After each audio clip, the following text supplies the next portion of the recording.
시대에 따라 삶을 살아가는 방법이 조금씩 다릅니다. 물론 근본적으로는 밥 먹고 자고 일하고 또 쉬고 하는 이런 패턴은 동일할 것입니다. 그러나 기본적으로는 같지만 엄밀히 말하면 그 내용적인 면에서는 엄청난 차이를 가지고 있을 것입니다.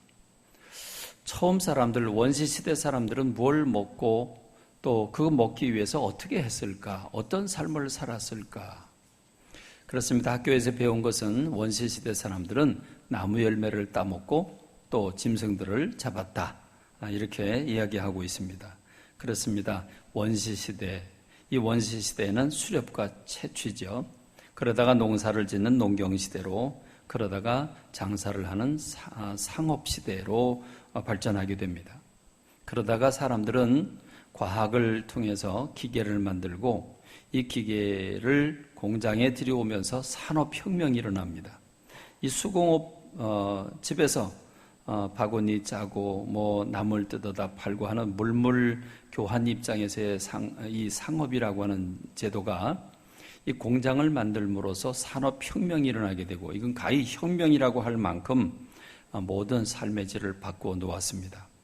오늘 우리가 사는 시대는 서비스 산업, 정보화, 그리고 앞으로는 환경 사업에 이르기까지 많은 발전을 이루었습니다.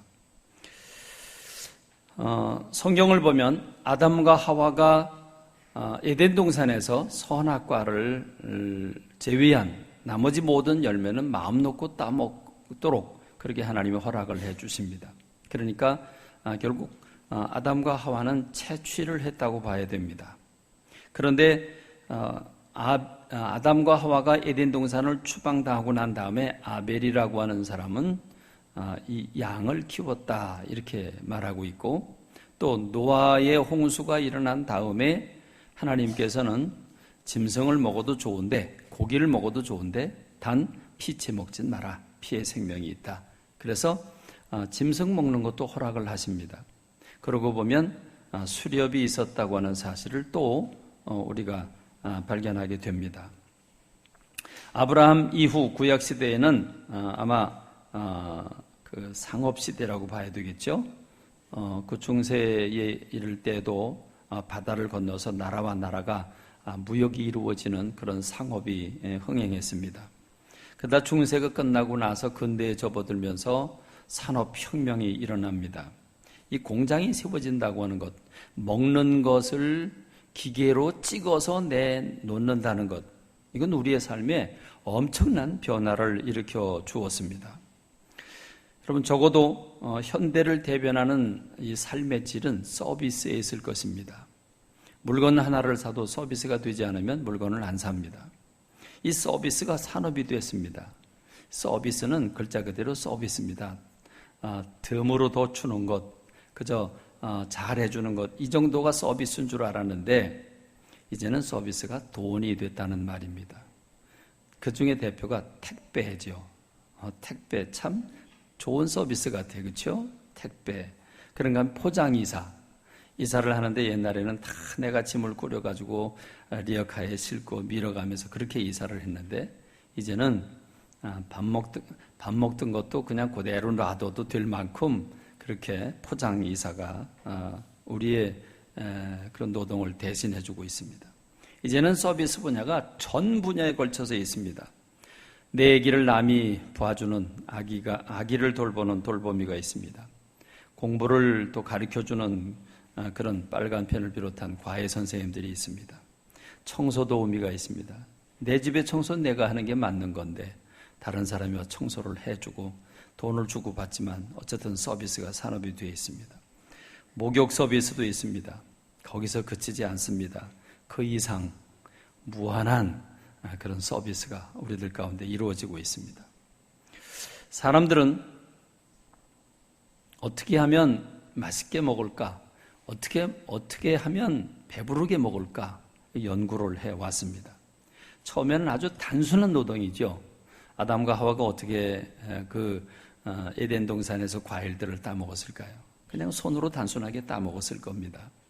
그런데 아마 밑에 이제 인구가 늘어나고 또 인구가 늘어나니까 많이 따먹게 되고 그러면 아무래도 부족하게 되겠죠. 그러면 밑에 있는 거 다 따먹었으니까 위에 있는 거 따먹으려니까 막대기도 필요하고 돌도 필요하고 뭐 여러 가지 도구들이 필요했을 것입니다. 자, 처음에는 아마 먹거리에 대한 생각을 고민을 전혀 안 했을 것입니다. 왜냐하면 사방에 먹을 게 지천이니까. 사람은 적고 먹을 건 지천이고 그러니까 먹거리에 대한 걱정을 전혀 안 했는데 사람들이 늘어납니다. 사람들이 늘어나면서 먹는 건 한정돼 있습니다. 그러니까 먹거리가 걱정입니다. 근데 이 먹거리라고 하는 건 먹어도 되고 안 먹어도 되는 게 아니라 안 먹으면 죽습니다. 반드시 먹어야만 합니다. 이건 생존권입니다. 생존에 관한 것이기 때문에 먹거리가 없다고 하는 것은 굶어 죽는다는 걸 의미하기 때문에 먹는 건 확보해 놔야 합니다. 그래서 먹거리가 부족해지니까 인디언들은 정기적으로 전쟁하는 철이 있습니다.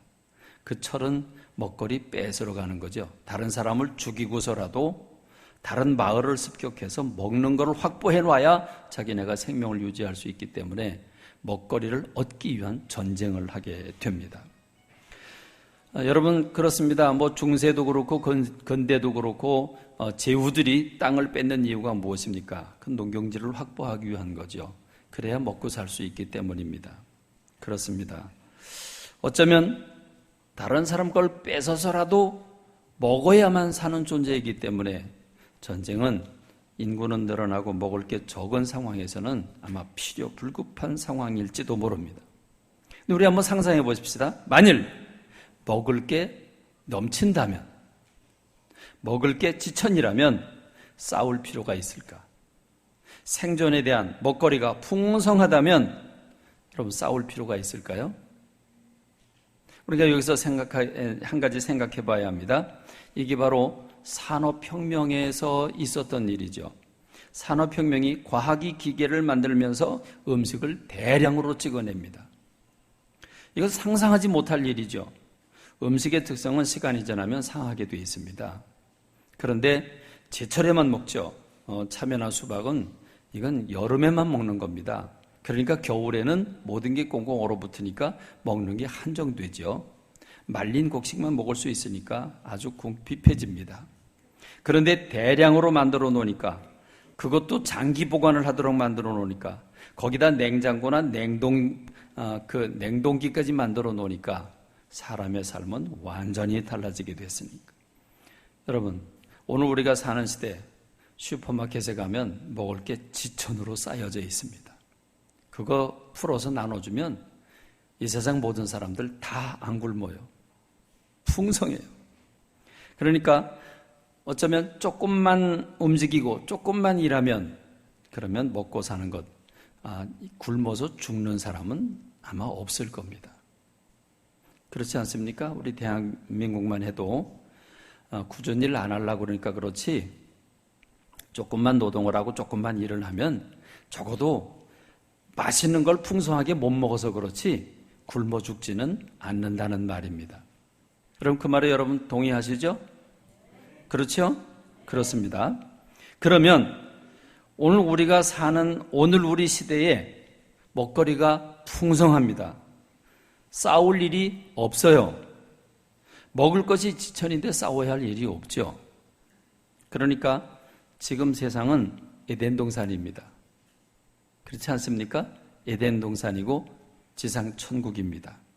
별로 여러분 동의하는 것 같지 않은데 적어도 먹거리에 대한 것만큼은 풍성합니다.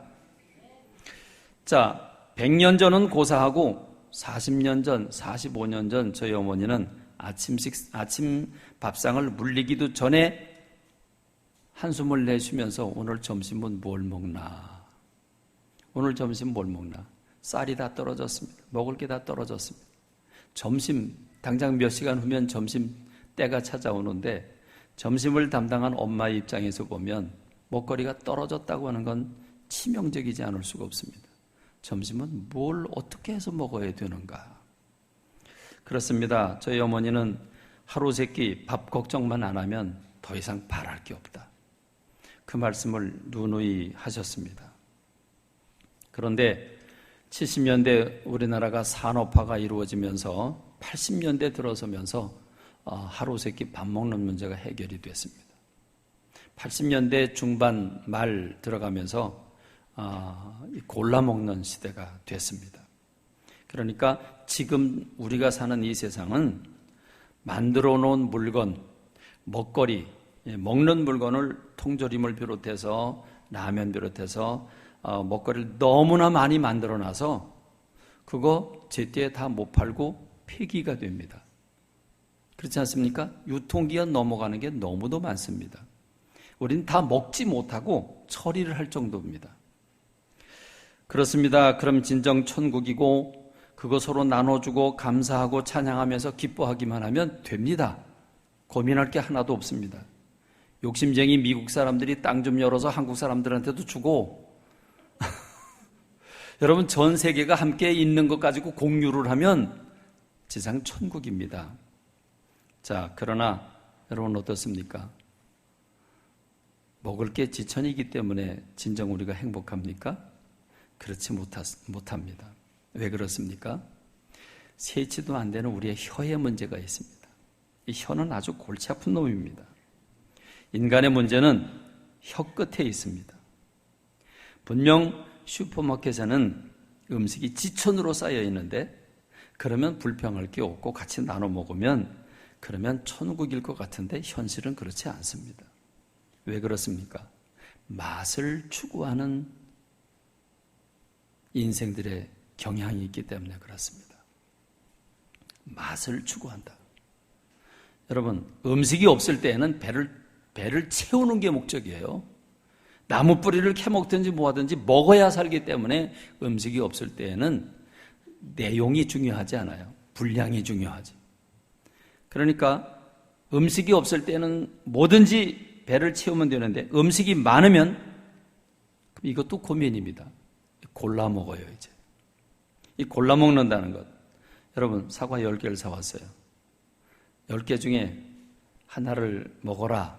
그러면 여러분 아무거나 순서대로 먹어요? 아니면 어느 거 먹을까 하고 눈알이 이리저리 굴려져요. 그렇죠? 기왕이면 빨갛게 맛있게 익은 것처럼 보이는 맛있게 보이는 걸 골라 먹지 않습니까? 피자라고 똑같은 피자는 아니죠. 그렇죠? 치즈는 똑같이 뿌렸을지 모르지만 얼만큼 뿌렸냐, 어디에다 뿌렸느냐, 또 그 위에 토핑을 뭘로 얹었느냐, 해무로 한 거냐, 파인애플로 얹었냐, 또는 고구마를 했냐, 감자를 했냐. 그래서 여러 사람이 모일 때 피자를 시키면 여러 종류가 옵니다. 여러 종류가 오면 내 앞에 놓인 거 한 가지만 먹습니까? 아니면 골고루 먹으려고 합니까? 골고루 한두 개 먹다가 그 다음에 맛있는 거가 결정이 되면 그 다음에 그것만 먹으려고 그럽니다. 그렇습니다. 음식점 어디로 가야 되는가? 뭘 먹어야 되는가? 이 두 가지입니다. 하나는 뭘 먹어야 되냐. 우선 메뉴가 중요해요. 뭘 먹어야 되냐. 두 번째, 그걸 정하면 어디를 가야 되는가. 그렇죠? 여러분, 먹으러 가는 사람들에게 이거는 심각한 고민이에요. 고민이에요, 아니에요? 네, 너무 인상 쓰지 말고 좀 넉넉하게 여러분 환하게 들으세요. 여러분, TV에선 만나는 음식을 만드는 과정을 소개하고 맛있게 먹는 모습까지 촬영을 해가지고 보여줘요. 그러면 우리는 군침을 흘리죠. 그리고 사람들은 그 집을 찾아서 헤맵니다.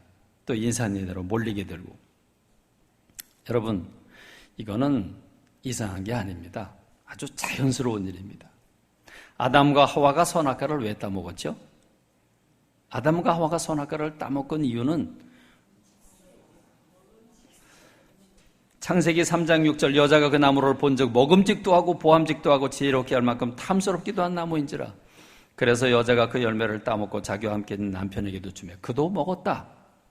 그러니까 한마디로 말하면 감각 때문에 그래요. 감각. 눈으로 보니까 보암직도 하고 먹음직도 하고 그러면 보는 순간 침이 꼴까닥 넘어가요. 그렇죠? 여러분, 그런 점에서 아이 쇼핑, 백화점의 전략은 대단한 겁니다. 이 아이 쇼핑이라고 하는 것, 눈으로 그냥 보는 거죠. 눈으로 보기만 하고 안 사도 좋으니까 그냥 봐라. 여러분, 속지 마세요. 안 살 거면 아예 보질 마세요. 특별히 우리에게 있어서 가장 큰 마귀 노릇하는 건 홈쇼핑이죠.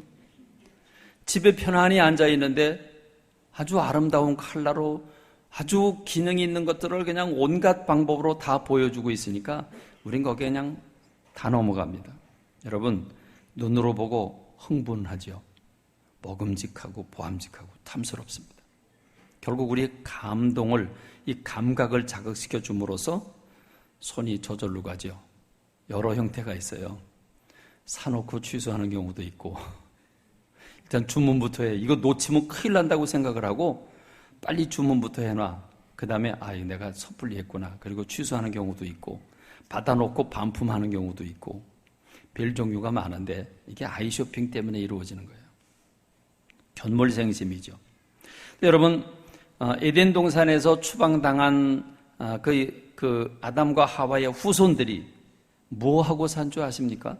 아담과 하와의 후손들, 이 노아 시대에 이르기까지 1500년 동안 딱 한 가지 했어요. 먹는 거 밝히고, 그리고 노는 거 밝히는 것. 맛과 멋을 추구하는 것.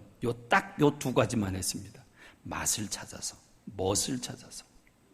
창세기 6장 1절로 3절의 말씀은 대단히 중요한 건데, 사람들이, 코로 숨쉬는 사람들이 다 심판을 당했다. 왜 심판당했냐? 그 원인을 가르쳐 주는 게 창세기 6장 1절로 3절이에요. 사람이 땅에 번성하기 시작할 때 그들에게 딸들이 낳는데, 하나님의 아들들이 사람의 딸들의 아름다움을 보고 자기들이 좋아하는 모든 여자를 아내로 삼았다. 그래서 하나님이 나의 영이 영원히 사람과 함께하지 않겠다. 왜냐하면 그들이 육신이 되었기 때문이다. 육체가 되었기 때문이다. 여러분, 여기서 사람의 딸이란 가인의 후손을 가리킵니다. 하나님의 아들이란 하나님을 믿는 하나님의 자녀들을 가리키는데 곧 셋의 후손을 가리킵니다. 아벨 대신 주신 셋의 후손. 그러니까 가인의 후손들은 어떤 삶을 살았냐면 동생 아벨을 돌로 쳐 죽인 다음에 하나님을 떠납니다. 그러니까 하나님을 떠난다는 말이 어떤 의미인지 아시죠? 하나님을 떠납니다. 하나님을 떠나서 육체 중심으로 육체를 만족시키기 위한 삶의 방법으로 세상을 살아나가는 게 가인의 후손들의 삶입니다. 그러나 그 중에서도 아벨 대신 주신 셋, 이 셋의 후손들은 하나님을 믿으면서 살아왔습니다. 그런데 문제는 시간이 흘러서 노아가 사는 시대쯤 되니까 하나님을 믿는 사람들이 안 믿는 사람들의 삶을 바라다 보면서 흠모하게 되는 겁니다. 그래서 안 믿는 사람과 더불어 결혼을 합니다. 결혼을 하게 되자 그들이 육체가 되었다, 육신이 되었다, 이렇게 성경은 이야기해주고 있습니다. 그럼 도대체 가인의 후손들이 어떤 삶을 살았는데 그 삶을 본받다가 그들이 육신이 되었을까? 그래서 하나님의 영이 영원히 그들과 함께하지 아니하고 하나님이 코로 숨쉬는 사람을 다 심판하셨어야 될까? 자, 그럼 가인의 후손들이 어떤 삶을 살았는가를 보여주는 게 창세기 4장 16절로 24절입니다. 여러분, 이걸 제가 요약해서 설명을 하겠는데 여러분 한번 눈으로 성경 말씀을 빨리빨리 읽으면서 눈으로 읽으면서 캐치하시기 바랍니다. 가인이 하나님의 앞을 떠났다 그랬어요. 떠나서 제일 처음에 한 일이 뭐냐면 아기를 낳은 건 아니고요. 아기를 낳은 건 특별한 일은 아니죠. 인간이라면 아기 낳는 건 당연한 일이니까 그건 당연한 일이니까 빼고 특별한 일이라고 하면 가인의 후손이 가인이 성을 쌓았다 그랬습니다. 성을 쌓고 첫 번째 아들 이름을 본따서 에녹성이라고 지었다.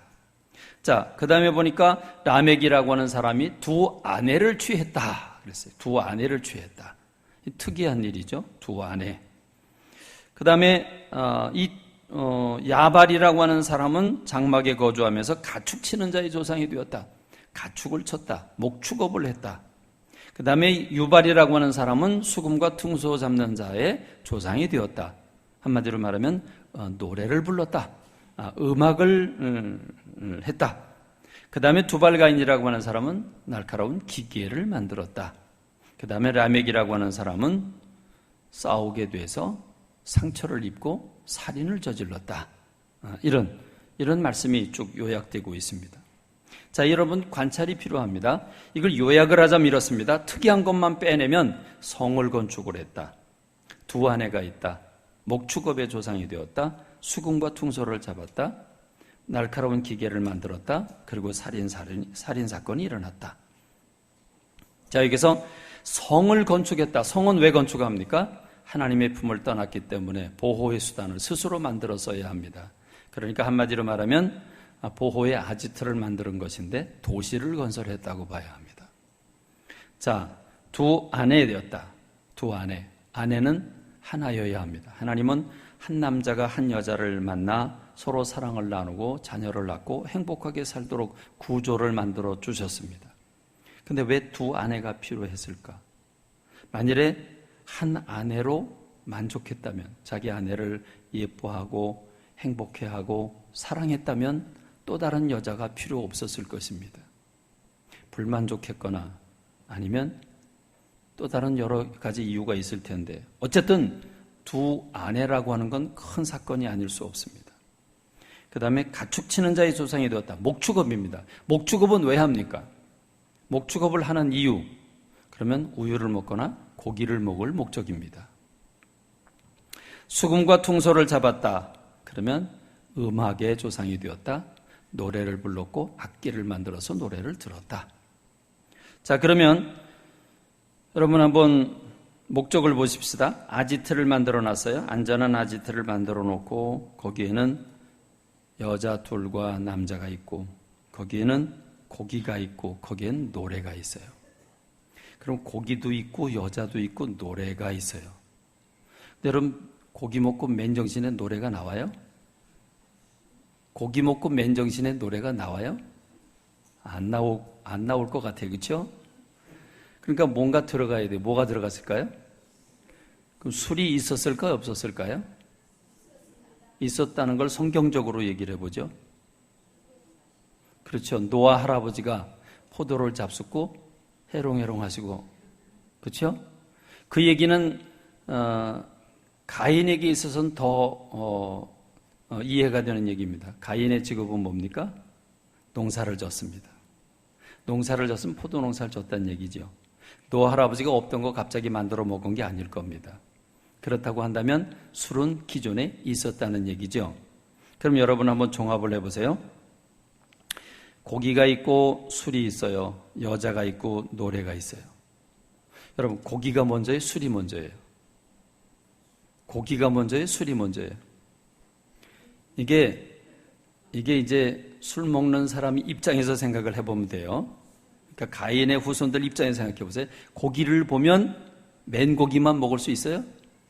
고기를 보면 자동적으로 소주가 생각나요. 그렇죠? 또 소주를 먹으려면 뭐가 있어야 돼요? 고기가 있어야 돼요. 이 술과 고기는 떨어질래야 떨어질 수 없는 관계예요. 근데 일단 고기와 술이 만나서 입 안으로 들어가면 흥이 나요. 흥이 나면 젓가락이 동원돼요. 그렇죠? 두드려야 되니까 수금과 퉁소가 있어야 돼요. 그래서 노래를 불러요. 노래를 부르면 흥이 나죠. 그걸로 안 끝나죠. 그냥 남자들끼리 만나서 먹는 것도 좋지만 그건 흥이 안 나요. 여자가 있어야 돼요. 여러분, 여자를 끼고 같이 먹다가 꼭 술을 먹고 나면 꼭 사건이 생겨요. 무슨 사건이 생기죠? 무슨 사건이 생겨요? 쌈박질이 일어나요. 그러면 서로 때리고 죽이고 이런 일이 일어나요. 여러분 이게 지금 그림같이 그려지지 않습니까?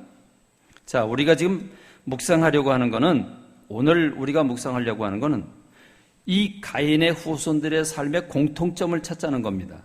자, 고기의 특징은 뭐가 있죠? 고기 왜 먹어요? 영양을 위해서 고기를 먹는다. 그건 환자 입장이고. 건강한 사람이 고기를 왜 먹죠? 우리 솔직히 얘기해 봅시다. 고기 왜 먹어요? 맛있으니까. 그게 정답이죠. 만일 고기가 맛이 없다면 먹을까요? 절대로 안 먹어요. 건강을 위해서 억지로 먹는 사람은 있어도 맛이 없으면 안 먹어요. 맛있으니까. 실제 맛있어요. 그렇죠? 고기가 이렇게 노릿노릿하게 구워져가지고 이와 이 사이에서 씹힐 때 그 국물이, 첫 번째 국물이 목에 넘어갈 때 참, 왜 웃는지 알죠? 고기 맛있어요. 술 맛이 있어요, 없어요? 이게 맛있다고 지금 그러면 들통나는 거예요, 이제. 근데 여러분, 맛이 있는지 없는지는 술 광고를 보면 알아요. 그렇죠? 술 광고에서 여러분 그러죠. 그거 왜 그러죠? 독하기 때문에도 그렇지만 그런 다음에 써서 못 먹겠다, 그런 사람 봤어요? 맛 좋다고 그러지 맛이 나쁘다 그래요? 그렇지 않아요? 그러면 노래는 맛이 있어요, 없어요? 노래도 맛이 있나? 맛이 없으면 노래 안 듣고 안 부르죠. 노래가 맛있으니까. 제가 요즘에 좀 타락을 해가지고 이 불후의 명곡을 좀 잘 듣는데, 그거 듣다 보면요 그냥 감미로움에 빠져요. 특별히 불후의 명곡 보니까 시스템이 좋아서, 이 음향 시스템이 좋아서 가수들이 자기의 역량을 다 발휘하잖아요. 거기서 보면 얼마나 감미롭게 부르는지 몰라요. 그렇죠? 감미롭게 부르는 걸 넘어서서 흥을 돋궈요. 거기에 요란한 기타에다가 춤을 추고, 거기다 또 가수의 복장 보면 또, 그렇죠? 그러니까 여러분, 노래를 부르면 맛이 있어요. 감미롭고 흥분하고 들고 뛰게 만들어요. 그래서 가수들과 더불어 열광을 하게 되는 이유가 바로 거기에 있죠.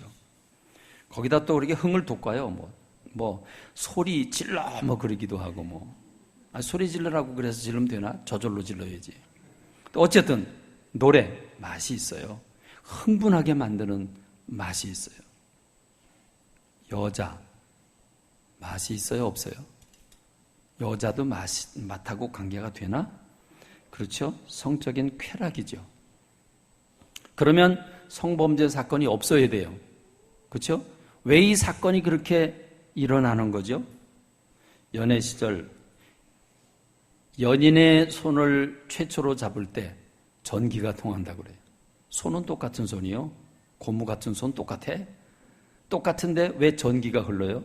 이게 바로 사랑의 묘약이에요. 그렇습니다. 여러분, 공통점이 있어요. 모두가 다 맛이 있다는 거예요. 맛이 있다는 거예요. 고기, 그 비싼 돈 내고 먹는데 맛있는 집이 가요? 맛없는 집이 가요? 우린 두 가지죠. 하나는 많이 주는데, 근데 많이 줬는데 맛이 없다. 가요, 안 가요? 안 가요. 싼 집이다. 싸서 갔어요. 한 번은 먹어봐도 두 번째는 안 가요. 왜? 맛있어야지. 그렇죠? 맛이에요. 여러분, 맛은요 오감을 자극시켜줘야 돼요. 오감을. 이 오감이라는 거, 눈으로 보는 시각, 코로 맡는 후각, 귀로 듣는 청각, 그 다음에 손으로 터치하는 촉각, 그 다음에 입으로 들어가서 입에서 느끼는 혀, 미각. 그렇습니다. 고기를 예로 들어봅니다. 고기, 눈으로 고기 굽는 걸 보세요. 생고기 그 기름기가 낀 걸 사진에 딱 보세요. 먹고 싶죠? 그 다음에 코로 냄새가, 고기 굽는 냄새가 솔솔 들어와요. 귀로는 지글지글 끓는 소리가 들려요. 그럼 손이 저절로 가죠. 그래서 입으로 들어가요. 그래서 이와 이 사이에서 그 혀끝으로 느껴지는 그 맛이라고 하는 건 그냥 행복의 맛이죠. 맞죠? 맞죠? 술은 어때요? 맥주 광고. 제일 먼저 캔 따는 소리부터 나요. 그렇죠? 캔 따는 소리. 그 다음에 보게 만들어요. 거품이 가득 차고 막 이 방울이 올라오는 그런 걸 보여주죠. 그 다음에 입으로 마시면서 그 맛있어하는 표현을 내주는 소리까지 다 들려요. 노래, 가수들이 입는 옷은 사람의 눈을 자극합니다. 감미로운 소리, 귀를 자극하죠. 춤을 추고 열광을 합니다. 여러분, 사랑, 성이라고 하는 것, 여러분, 성이라고 하는 건 모든 장난감이나 모든 곡이나 술이나 노래를 다 종합한 것과 같은 종합 세트일 겁니다. 여러분 보십시오. 하나님의 사람들이 하나님이 없는 가인의 후손들의 삶을 바라봤어요. 맛있는 걸 먹고 그리고 술을 먹고 노래를 부르고 사랑을 나누고 하는 이런 모습을 보면서 하나님을 믿는 사람들이 안 믿는 사람들을 바라다보게 되고 결국은 그들과 더불어 결혼을 하게 되죠. 그러자 육체가 되었다 그럽니다. 하나님과 관계를 맺던 사람들이 하나님을 등지고 하나님을 버리고 육체의 쾌락을 찾은 거죠. 육체의 쾌락. 그래서 육체 중심의 사람이 되는 겁니다. 여러분이 창세기 6장 3절 그들이 육체가 되었다, 육신이 되었다. 이걸 우리가 심각하게 받아들여야 되는 이유가 있어요. 그거는 언제 사건입니까? 지금부터 3,500년 전 사건입니다. 그러니까 지금부터 4,500년 전 사건입니다. 4,500년 전 사건이니까 우리하고 관계없는 거예요. 그런데 이게 왜 우리가 긴장을 해야 되냐면 예수님이 이 땅에 재림하실 때 노아의 때와 같이 먹고 마시고 시집가고 장가가는 일이 있을 것이라고 말씀해 주셨기 때문에 우리가 이 부분을 연구해야 되는 겁니다. 예수님이 재림하실 때 왜 노아의 시대를 이야기했을까? 오늘 우리 읽은 본문이죠. 그러니까 그날과 그때는 아무도 모른다. 주님의 재림은 아무도 모릅니다.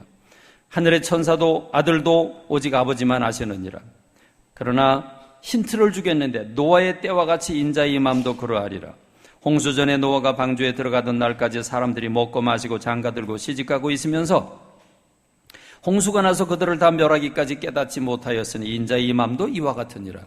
두 가지 특징을 가지고 있어요. 하나는 그들이 예수님의 재림을 전혀 기대하지도 않고 전혀 깨닫지 못하다가 어느 날 갑자기 맞게 된다는 사실이고, 두 번째는 갑자기 맞을 만큼 그럴 만큼 뭔가 심취한 것이 있다고 하는 얘기인데, 그게 바로 홍수 전에 노아가 방주에 들어가던 날까지 사람들이 먹고 마시고 장가들고 시집가고 있으면서 깨닫지 못했다.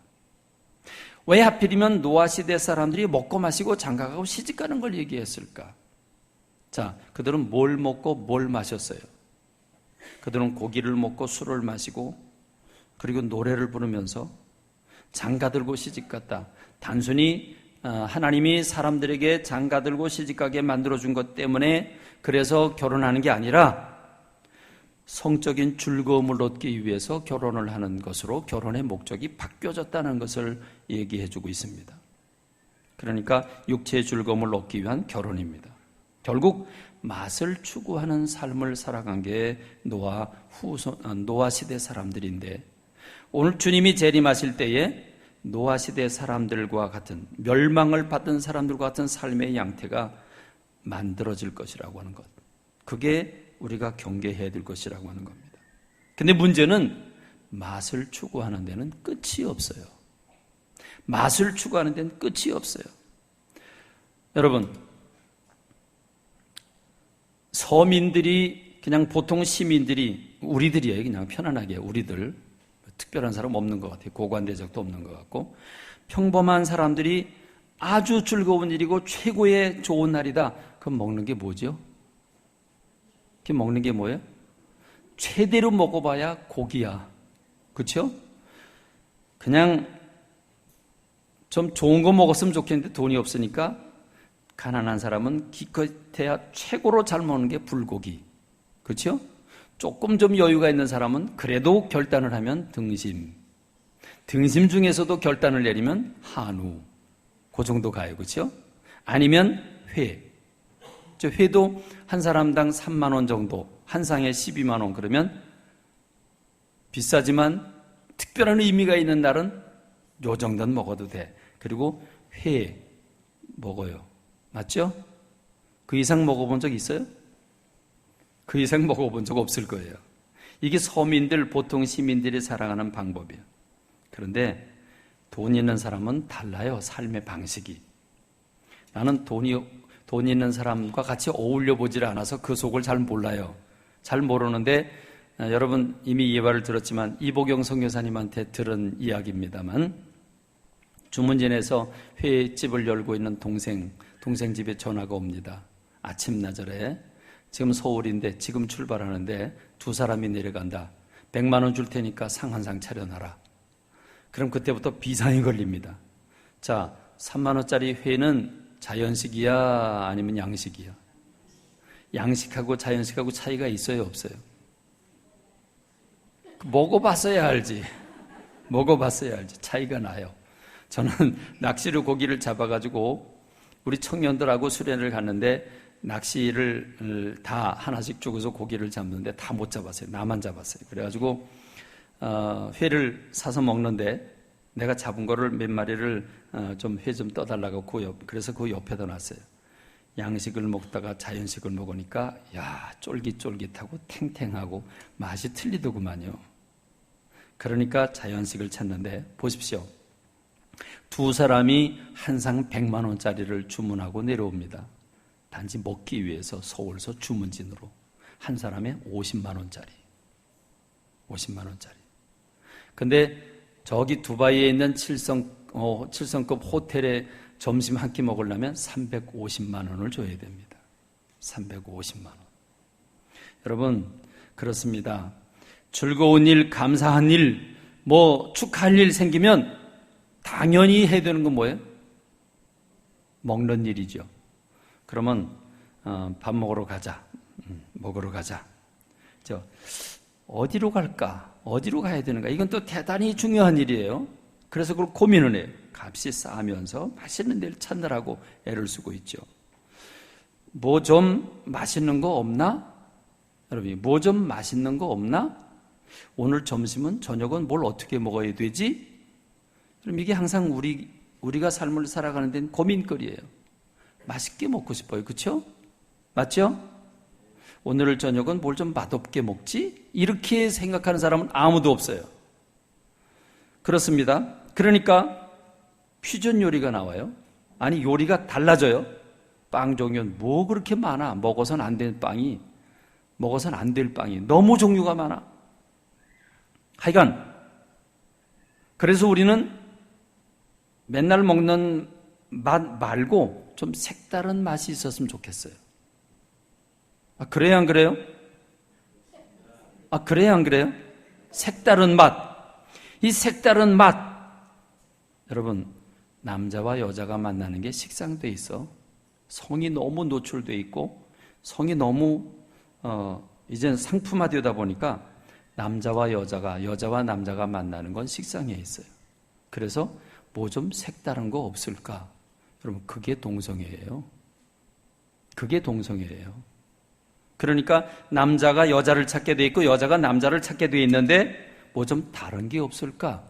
그게 동성애인데 그거를 선진국가라고 하는 나라들이 그게 정상이고 그게 아름다운 사랑이라고 부추기고 있다고 하는 사실은 지금 소돔과 고모라와 같고 소돔 때와 같다는 사실을 입증해주고 있는 시대인 줄로 믿습니다. 너무 맛있는 것 찾지 마세요. 그럼 색다른 맛을 찾아요. 색다른 맛을 찾다가 망하게 돼 있어요.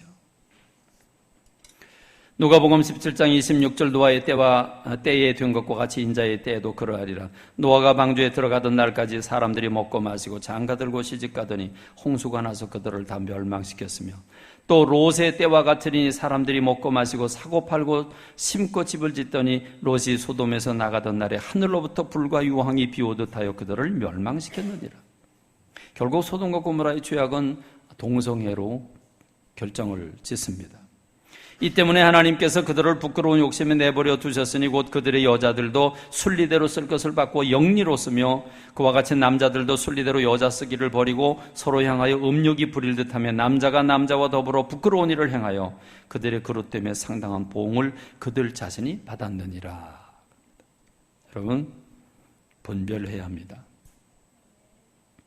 참된 행복은 맛과 멋을 추구하고 채워주는데 있지 않다는 사실을 기억하십시다. 오히려 육체의 만족은, 육체의 쾌락은 끝이 없습니다. 색다른 걸 찾게 돼 있고 결국은 멸망길로 가게 돼 있다는 사실을 말씀해주고 있습니다. 휴가가 돼야지 쾌락을 찾아 나서는 여행이 돼서는 안 돼요. 어딜 갈까, 뭘 먹을까 막 흥분하는데 그건 쾌락을 위한 본능이 작동하고 있는 겁니다. 어디 가야 편안히 쉴까?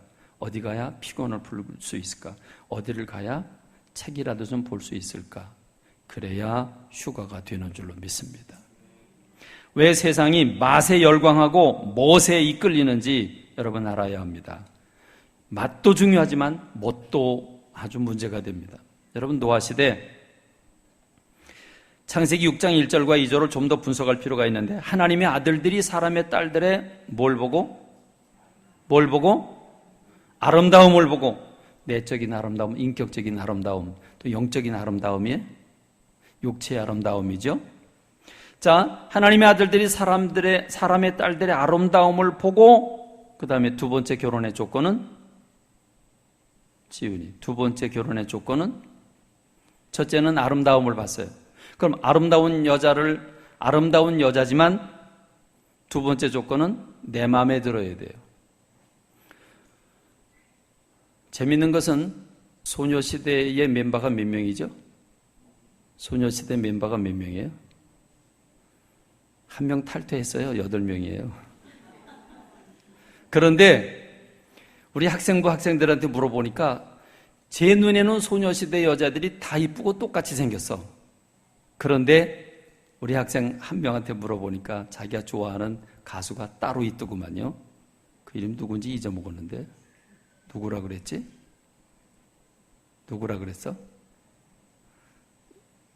가는 기가 먹어서 잘 모르겠는데, 하여간 내가 좋아하는 여자가 있어. 재밌는 거는요, 우리 박상준 집사님 아들 진한이 5살이거든요. 걔는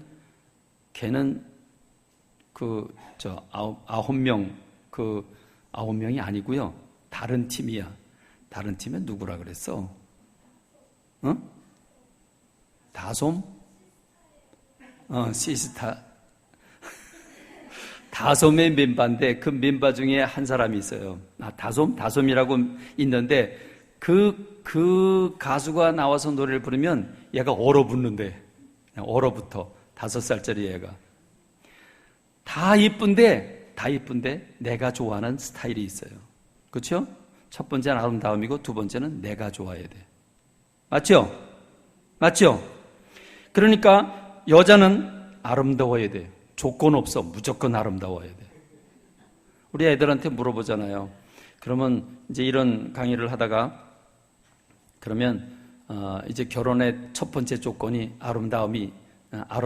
아니래요. 그러면 아름다움이 아니고 물론 신앙이다 뭐 이러겠죠?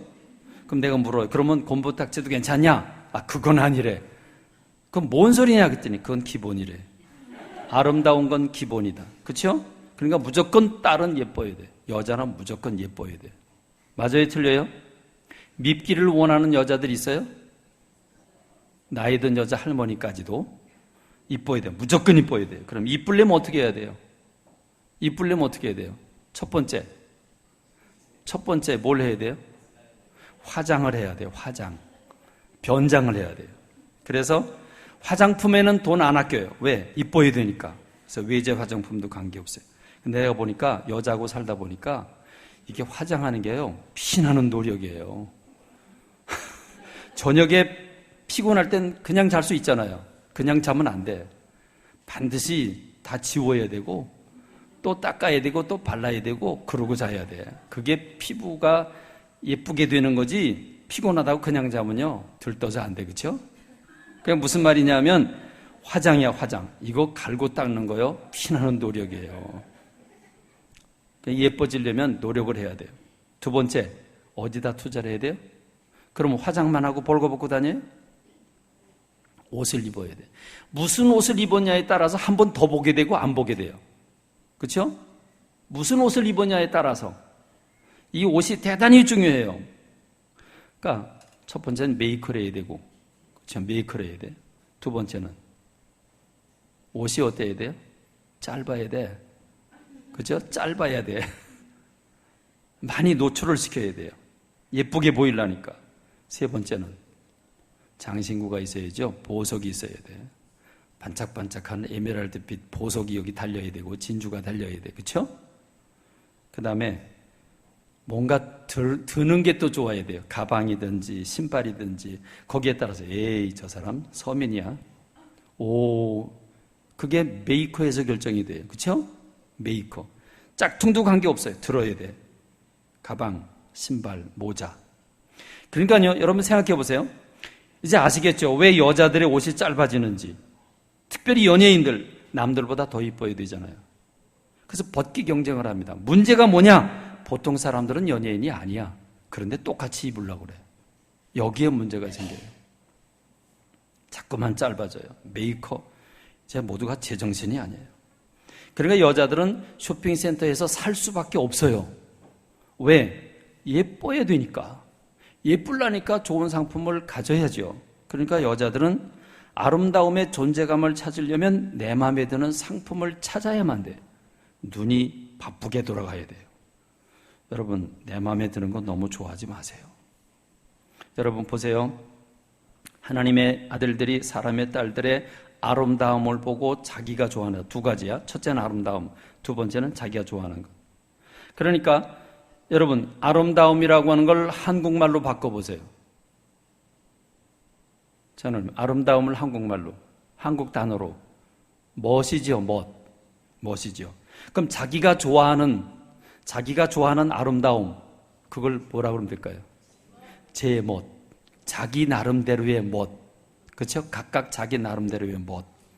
근데 여러분 여기다가 대로를 붙이면요, 제 멋대로가 돼요.